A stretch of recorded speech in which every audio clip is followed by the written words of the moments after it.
আসসালামু আলাইকুম সুপ্রিয় শিক্ষার্থীরা, কেমন আছো সবাই? আশা করি ভালো আছো। তোমরা যারা অন্য ধর্মের শুনছো তাদেরকে আন্তরিক শুভেচ্ছা এবং অভিনন্দন। আমি তোমাদেরকে একাদশ দ্বাদশ ও এইচএসসি ব্যাচের আইসিটি বইয়ের অধ্যায় 5 প্রোগ্রামিং ভাষা অংশের বিভিন্ন টপিকের সমাধান দিচ্ছি। সেই ধারাবাহিকতায় আজকে আমি তোমাদেরকে একটি ধারার অ্যালগরিদম এবং ফ্লোচার্ট নির্ণয়ের সমাধানটা দেখাবো। দেখো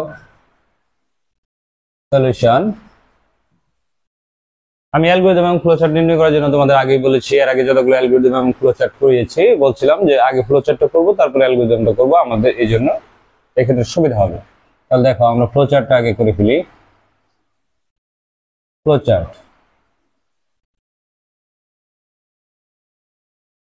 ফ্লোচার্টে শুরুতে কি করতে হয়? ওভাল প্রতীক দিয়ে স্টার্ট। তাহলে স্টার্ট, ওভাল প্রতীক দিয়ে স্টার্ট শুরু করলাম। তারপরে কি করব? প্রবাহ চিহ্ন দিয়ে ইনপুটের ঘরটা প্রবেশ করাবো। দেখো ইনপুট n কেন দিব? দেখো এই সংখ্যাটার, এই ধারাটির সর্বশেষ সংখ্যা n, এই ধারাটির সর্বশেষ সংখ্যা n যদি 100 হতো তাহলে আমি লিখতাম n = 100 বা শুধু 100, অথবা এই ধারাটার সর্বশেষ সংখ্যা যদি 50 হয় তাহলে আমি 50 দিব। যদি n এর পরিবর্তে a b c d x y z থাকে তাহলে আমরা সেটাই দিব। এরপরে আমরা প্রক্রিয়া করব। প্রক্রিয়াটা কি?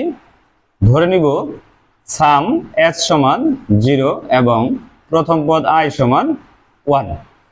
এই প্রক্রিয়াটা আমরা এই যে কোনো একটা ধারা যেটাই থাক না কেন সেক্ষেত্রে ধরবো সাম সমান 0, এবং যদি এটা গুণের ধারা হয় তাহলে সাম সমান 1 হবে শুরুর সাম, এবং i সমান প্রথম পদ হবে। এখানে প্রথম পদ কত আছে? 1, এই জন্য 1 লিখেছি। এবার আমরা একটা সিদ্ধান্তে চলে আসি। দেখো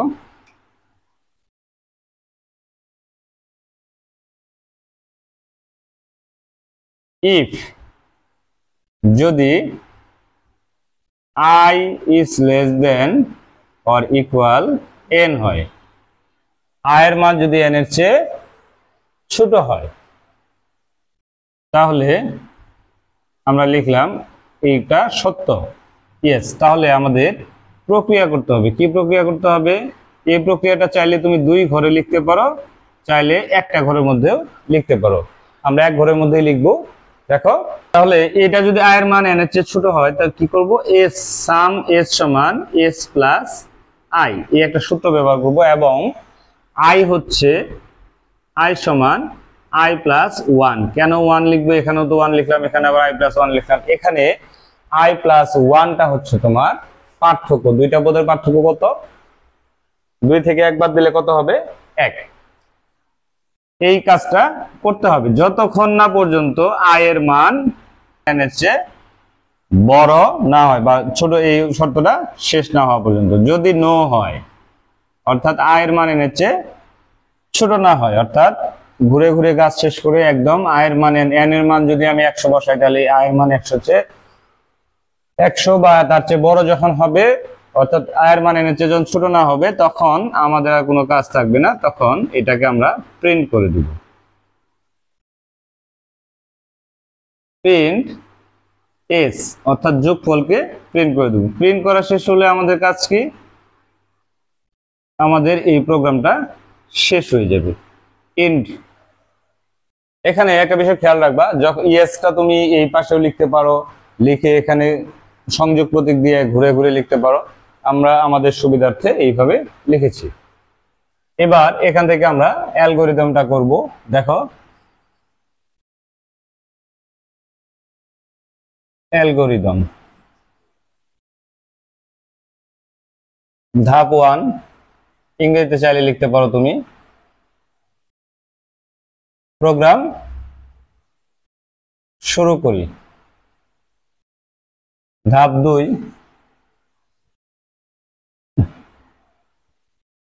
n এর মান ইনপুট করি।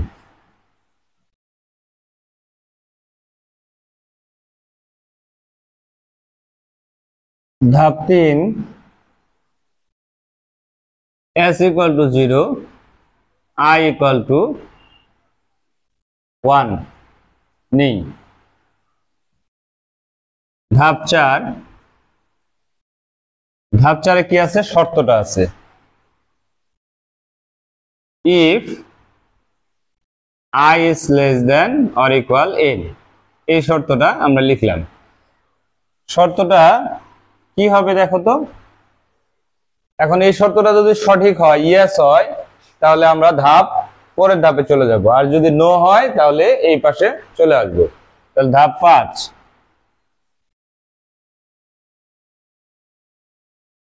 যদি হ্যাঁ হয় তবে 6 নং ধাপে যায়, যদি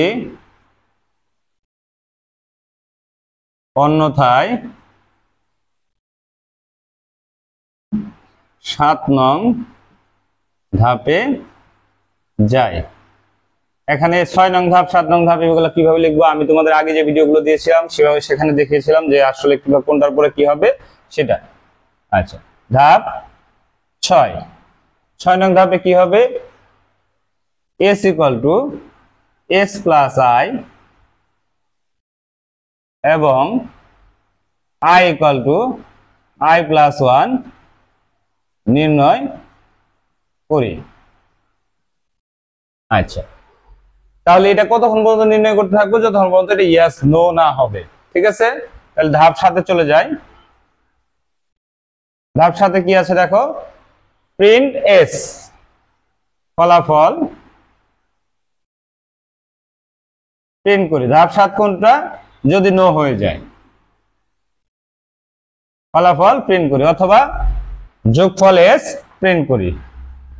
ধাপ 8,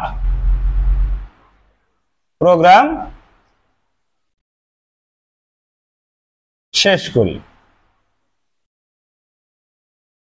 এই হচ্ছে ধারার অ্যালগরিদম এবং ফ্লোচার্ট নির্ণয়। এখানে আমরা একটা বিষয় খেয়াল রাখবো, এখানে s সমান 0 কেন ধরেছিলাম, বলছি যে যোগফলের ধারা হলে প্রথম যোগফল হবে 0 এবং প্রথম পদ যেটা থাকবে সেটা। এখানে যদি 5 থেকে শুরু হয় তাহলে আমরা লিখবো i = 5। আবার এখানে যদি পার্থক্য 1 থেকে 2 এর পার্থক্য না থেকে এখানে 5 থেকে যদি 10 শুরু হয় তাহলে এখানে i সমান i প্লাস 5 লিখবো। এইটুকুই শুধু পরিবর্তন করতে হবে, আর যা আছে সব একই রকম। ঠিক আছে, আর কোনো পরিবর্তন করতে হবে না। ধন্যবাদ সবাইকে এতক্ষণ আমার সাথে থাকার জন্য। আমার পরবর্তী ভিডিও পেতে অবশ্যই তোমরা আমার ইউটিউব চ্যানেলে সাবস্ক্রাইব করবে এবং ফেসবুক পেজটি ফলো দিয়ে রাখবে। 2026 সালের এইচএসসি আইসিটি ব্যাচ অলরেডি শুরু হয়ে গেছে। তোমরা যারা ভর্তি হতে চাও তারা আমার ভিডিও স্ক্রিনে দেওয়া নম্বরে যোগাযোগ করবে। আমি তোমাদের জন্য খুবই কষ্ট করে ভিডিও বানাই, তোমরা আমার ভিডিওগুলো দেখে লাইক, কমেন্ট এবং শেয়ার করবে। তাহলে তোমাদের এই একটি শেয়ার বা লাইক কমেন্টের জন্য আমার নতুন ভিডিও তৈরির অনুপ্রেরণা পাওয়া যাবে। তো আশা করি তোমরা আমার ভিডিওগুলো লাইক, কমেন্ট এবং শেয়ার করবে। তার জন্য আমার ফেসবুক পেজটি ফলো দিয়ে রাখবে অলওয়েজ, এবং আমার ইউটিউব চ্যানেলটি সাবস্ক্রাইব করে রাখবে। তাহলে তোমার কাছে সবার আগে নোটিফিকেশনটি চলে যাবে। ধন্যবাদ।